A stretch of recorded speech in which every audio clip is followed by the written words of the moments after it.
Новата учебна година само што започна, но стотици училишта во Велика Британија веќе ги затвораат своите врати, откако е утврдено дека се опремени со несигурен бетон. Училиштата, факултетите и градинките во Англија и Шкотска, направени од армиран автоклавиран газиран бетон, познат како рак, предупредени се минатиот месец дека зградите се во опасност од ненадејно рушење.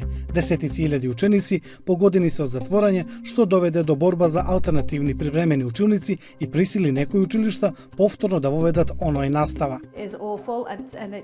It's the hardest thing I've had to deal with, both emotionally but also just logistic.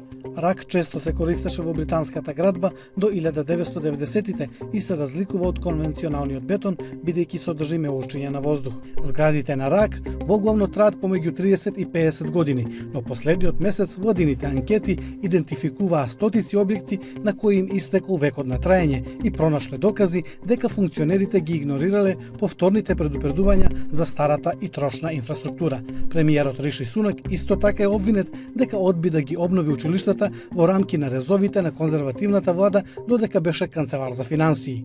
Рак е пронајден во некои болници, стамбени блокови, па дури и на двата најголеми аеродроми во Велика Британија, за кои владата требаше да плати повеќе милионски поправки. Глобалниот недостаток на цемент исто така ги зголеми трошоците на поправка на оштетените згради со обнова на училиштата, за кои веќе се проценува дека чинат близу 185 милиони долари. Скандалот со бетонот кој се распаѓа доаѓа при се поголемите критики за јавната инфраструктура во Велика Британија по повеќе месечните штрајкови на работниците во државните болници, училиштата и превозот.